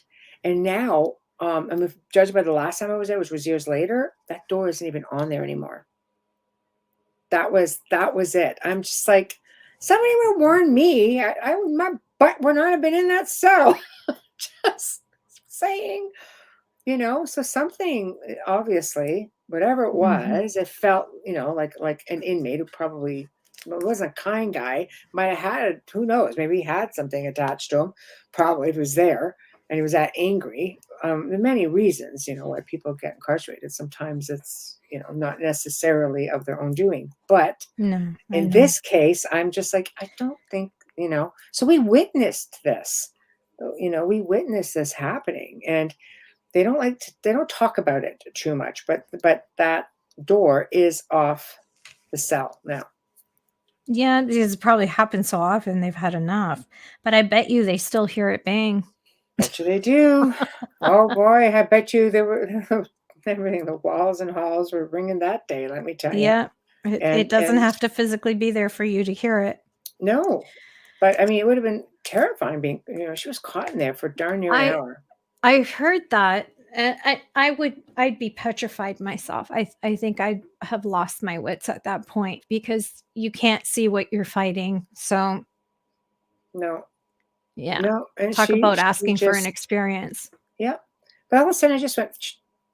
It was probably a good 45 minutes to 60 minutes. We were just like, oh my gosh. They cleared people away and stuff like that, and they just tried to keep it calm. And Oh it was yeah. crazy. It was Some just, yeah, I sorry. know. Sometimes when you walk into a prison like that and there's maximum security, like I said, you've got rapists and things like that. Sometimes if they're violent offenders of women, like they've hurt women Yeah, or killed women, you could simply look like a victim or fit that profile of their serial killing. There's a profile, there's always a signature to serial killers. There's always a look, they mhm, like blondes or they're very mm. specific. And you're at the wrong place at the wrong time when God forbid stuff like this happens. It's horrible. It's horrifying. But there comes a rhyme and a reason with it. So if you fit that profile and you're Mm. walking into a haunted prison, chances are you're going to have an experience. A lot of female investigators have those experiences. Yes. They use themselves as trigger objects for that. Yeah, Careful careful with with that. that.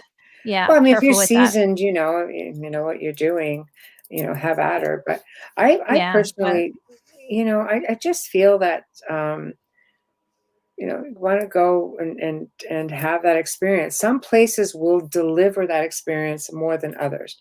But if you're going to start off with going to these type of places, I do suggest, going to public investigations or public tours. Ron mentions the Eastern State yeah, Penitentiary. Yeah, there's a lot of these locations yeah. that you can go in and you can do a tour. You can go in and do an investigation. Try going on ghost tours. Just walking ghost tours, learning the history and all of the haunted tales and different areas. I've met people who they go all over the world and they just do ghost tours at different places that they go, and it's a good it's an environment where you're among other people who have the same interests, and that might also amp up an experience, but it's also controlled to a degree. You're not wandering around aimlessly trying to figure out, what's going on. Is this haunted? Should I be looking for? I think it's a great way to start, you know. But let's talk about people who, you can't travel, you know, you can't we can't travel. Maybe we can't afford to. Maybe you don't have the schedule. This doesn't allow it. You have a family. You don't want to take them to places like that necessarily. So just look for something local, that Mm. you can go and maybe have an experience. I believe everything is haunted to a degree. And when I say haunted, it's just everything has a past. Everything has a history, even the land, So go take a walk. I've seen people just ending up with some of the best paranormal experiences just by walking down a street near a museum. Seriously.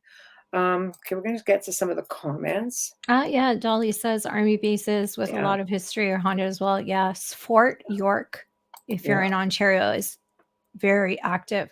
Um, Adrian asks, what about haunted cars? Ever encounter one? I personally have Haunted not. cars, yeah. I haven't Yeah, encountered one, but they do happen. I've heard yeah, stories. I've seen them on television as well. yeah. I agree. Yeah. If you're Christine. buying something from police auction, I'd be a little leery. Hmm, I'm just I saying mean, because I did see that story on television where he bought this old Camaro and the mhm. guy was gunned down in it. Yeah, And did you see Wayne that? And has an experience about that too. there you go. See, it does happen. A haunted hearse. Yeah, well, I know. a hearse, yeah, a Camaro, I was shocked, but yeah, he was gunned Yeah. down and he loved his car, so he didn't wanna give up his car, and he would actually start the car, Oh, I his saw Spirit. that. Yes, Yes, yes. yes, I saw that. I I saw saw that that. and I was like, "Holy That's crap." Yeah, of crazy. course, Yeah. anything can be haunted, and that includes a Yes. vehicle. Yes. Right. Yeah, Adrian remembers that story as well, right? Like, Yes. it's just crazy. Yeah. Um, Go ahead. yeah, oh, what about yeah, Knights asks, "What about ancient cities that have been destroyed?" Well, things with ancient cities is that they've been destroyed and other cities get built. Like throughout, the ancient world, it's city built on top of city on the ashes of the other cities. There are places you can go, which I find fantastically amazing. And I did this when I was in Scotland too, by the way, is that you can go underground. You can be walking in a city street and then you just go down, like where we would have subways. There you go down and you are on the street of some ancient town. Then you Mm, hear about all these stories about people who go down and find this door in their basement or behind something, and they break through it, and they have like what a freaking like cavern system, and I mean it's insanity. I would love that. I would totally love that. The Edinburgh tunnels. Yeah, we went down into the vaults. That was kind of cool, actually. So, oh yeah, the haunted funeral. Wayne, can you? I don't know. We don't have a lot of time, but can you type out the story really quick? and Dolly says Bonnie and Clyde's car because they were gunned down in Florida near Tampa. Yeah. I would believe that, and they say Absolutely. Yeah. that James Dean's car is haunted, if Oh, that has any merit. yeah.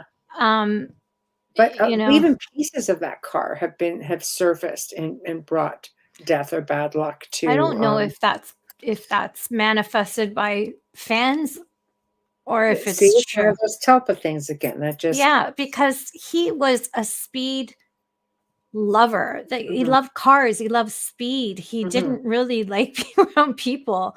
right. If you watch his story, you'll see a different side of it. I believe Robert Pattinson played him, and it was incredible, incredible film, amazing Mhm, film, well done.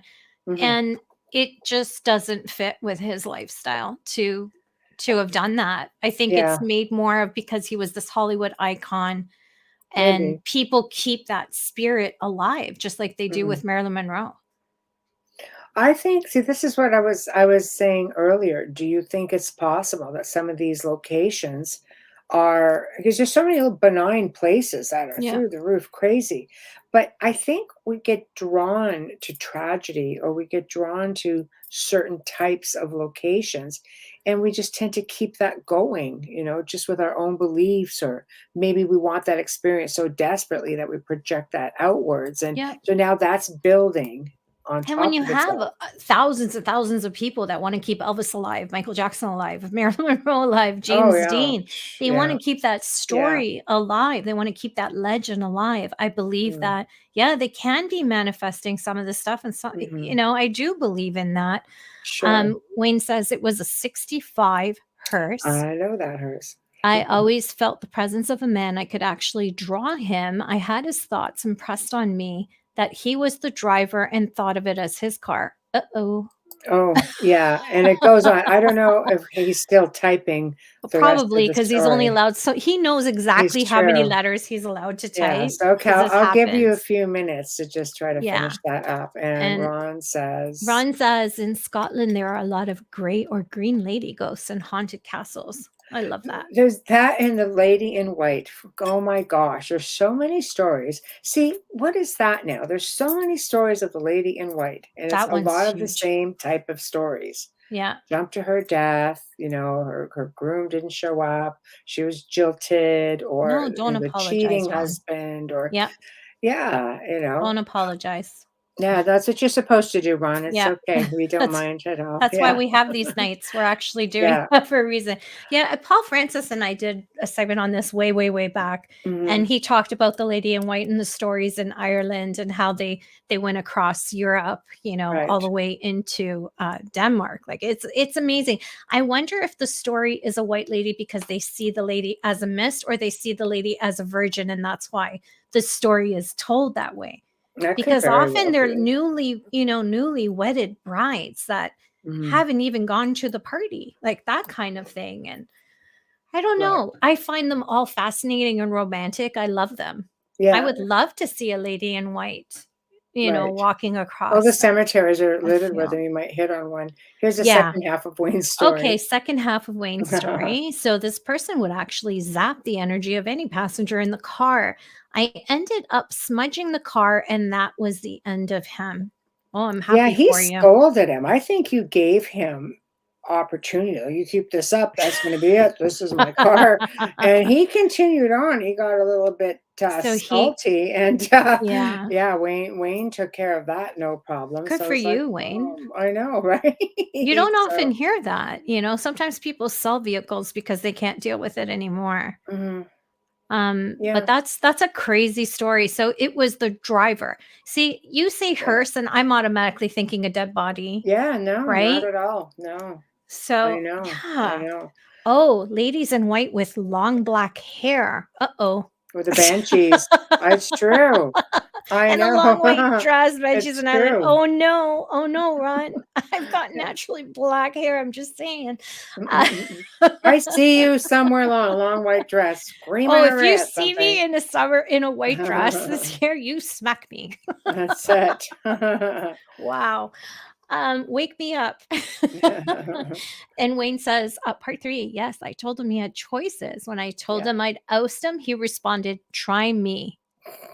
Oh, bye-bye. That'd be the end of it. Oh, wow. I know. And then I'm waiting for part four. And then And then gone. Knight says we Press have a the button. ghost. Yeah. We have a ghost of a witch in our graveyard in town that comes out on some nights. Wow. I wonder if that it has meaning to any rituals or any holidays in that type of Mm, practice. I wonder. possibly. Yeah, Yeah. yeah. Oh, Knight says she wears black. Mm, That's associated with, mhm, yeah. And Chris says, wasn't James Dean Carr curse? I think that was Hollywood keeping him alive, to be honest with you. I mm. don't think it was cursed. I think James took the road a little too fast and lost control of his car. Yeah, That was a I think Porsche. after the fact, it could just be that he hung out with the car. Wayne says it was the driver of the car. Brush cut, thick rimmed glasses, white shirt, black tie. Yeah. Wow. So, well, guys, we've had a lot of fun tonight, and we're going to try to give you guys more than one of these a month because we're getting a lot of people who enjoy them a lot. Our just discussions because it's just us and you, and we do have a lot of fun doing them, but we book up so far ahead, and we have so many amazing guests that are never been on that are coming on, and um, but we're going to try. We're absolutely going to try. But we're at the end of the show again. Boo! I know. We had a good time, and we thank all of you guys for chiming in with us and hanging out with us. It's always a lot of fun. We want to have a big thank you, of course, to our Folgers family. So thank you. We appreciate you so very much. Big thank you to Justin Snicker, aka Dr. Sick, the Sonic Surgeon. Big thank you to Steve McGinnis, the artist behind all of our banners and logos here. Remember, if you enjoy the channel, you enjoy the content, please just support us by subscribing, liking, and passing it around. We appreciate you guys very, very much. Next week, Wednesday, we are welcoming for the very first time a fellow host of two different shows here on the UPRN network. There's the Angel Rock with Laura Lee Potvin, and we've got Think at the Foot of the Bed, which is on just before our show, actually, on Thursday nights, guys, with David Hansel. And it's a great show. Check them out. But she's going to be joining us, and she's going to be discussing a really traumatic paranormal experience. It's been caught. I think it was on Paranormal Survivor. In fact, I remember commenting on it. It was just weird how Now we work together. It's just bizarre because at the time it most certainly was not the case. But she's going to talk about that, and she's going to talk about how it affected her life moving forward. And it's a really great story. So hopefully you will tune in and hear it all. Thursday night, guys, is going to be a replay. But it is going to be an amazing replay with Ron Moorhead. He talks about quantum Bigfoot, possible UFO connections, and more. Of course, we'll try to man the chat. But it's one of our favorite shows that we have done, and Ron is just a spectacular person and very well researched. And we thought we would play it again and share it with you guys again. So please tune into that. So with that being said, it's that time, guys. We've got to play a couple more promos because the podcast tour is very important. All right. So have a great weekend. We will see you next week, and we will leave you with these guys. Hey there. It's time for you to get out and nominate your favorite podcasts. There's an amazing show I want you to consider for the People's Choice Podcast Awards. The News on the Flip Side, in the category of politics and news. News on the Flip Side is a much different news and political program which is not deemed as opinion news. Listen as Joe Montaldo brings to you just the facts from trusted sources which will allow you, the people, to make up your own minds on the various stories being reported on. Go to podcastawards.com to nominate News on the Flip Side in the category of politics and news. That's podcastawards.com, and please take a moment and do it now. All right, everybody, it's time for you to get out and nominate your favorite podcasts. There's an amazing show I want you to consider for the People's Choice Podcast Awards. The Outer Realm in the category of Best Female Hosted Podcast. The Outer Realm is a very popular show hosted by Michelle Desrochers and Amelia Pisano, which boasts millions of listeners each week who are well known for and have been complimented on their very laid-back, roundtable style of interviewing. Together, this dynamic duo brings you the best of the best with guests from around the world who are well-versed within their respective fields of ufology, paranormal, esoteric, and other areas of high strangeness, and more. So go to podcastawards.com to nominate The Outer Realm in the category Best Female Hosted Podcast. That's podcastawards.com, and please take a moment and do it now.